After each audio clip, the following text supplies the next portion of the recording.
Tips and tops channel को subscribe करना बिल्कुल फ्री है। सब्सक्राइब करें और इस बेल आइकन को दबाएं हमारे नए वीडियोस सबसे पहले देखने के लिए।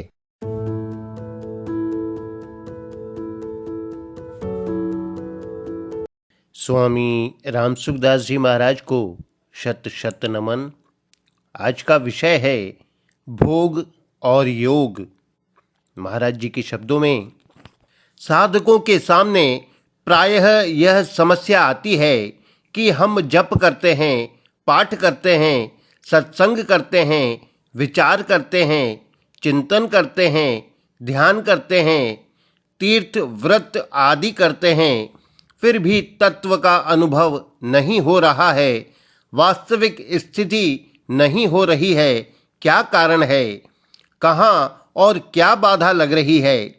इस समस्या का मूल कारण है संयोगजन्य सुख की लोलुपता।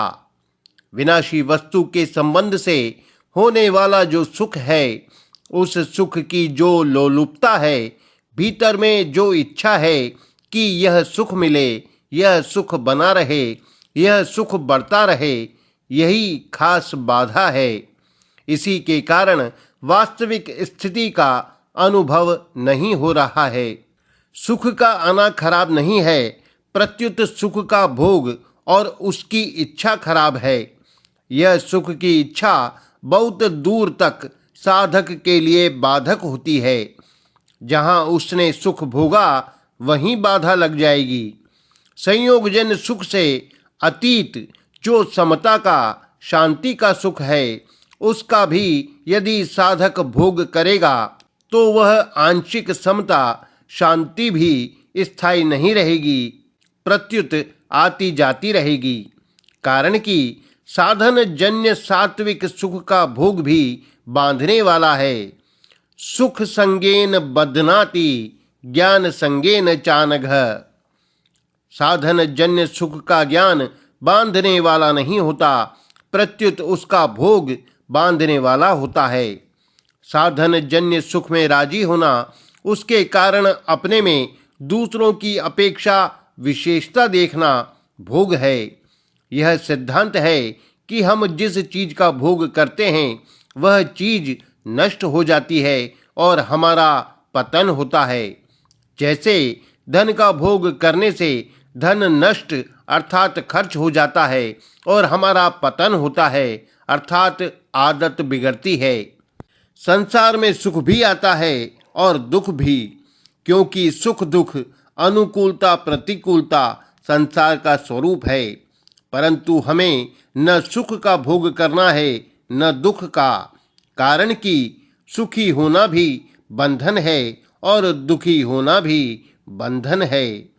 अगर सुखी दुखी होना ही हो तो सुख में भी सुखी हो और दुख में भी सुखी हो तो ठीक हो जाएगा, अथवा सुख में भी दुखी हो और दुख में भी दुखी हो तो ठीक हो जाएगा। सुख में भी सुखी और दुख में भी सुखी होने का तात्पर्य है कि चाहे सुख आए चाहे दुख आए, दोनों से अपना कोई मतलब न रखें, उनसे निर्लिप्त रहें।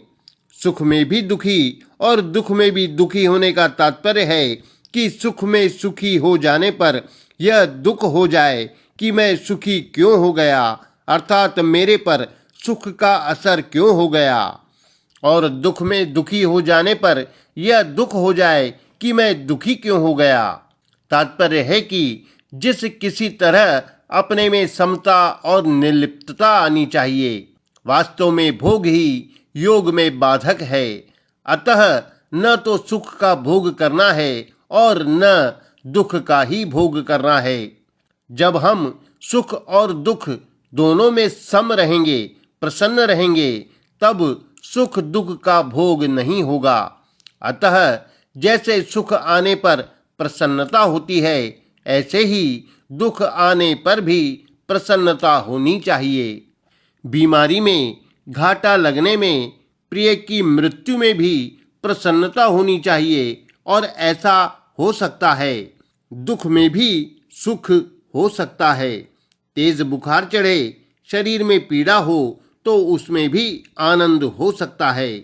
अपमान हो जाए, घाटा लग जाए तो उसमें भी आनंद हो सकता है। अगर यह बात समझ में आ जाए तो बड़े भारी लाभ की बात है। अनुकूलता में सुखी और प्रतिकूलता में दुखी तो पशु, पक्षी, भूत, प्रेत, पिशाच, राक्षस आदि भी होते हैं। अगर यही दशा हमारी भी है तो मनुष्य शरीर की क्या विशेषता हुई? हमारे में और पशुओं में क्या फर्क हुआ? अतः हमें प्रत्येक परिस्थिति में प्रसन्न रहना है। सुख आने पर भी प्रसन्न रहना है और दुख आने पर भी प्रसन्न रहना है। मनः प्रसादः सौम्यत्वम्।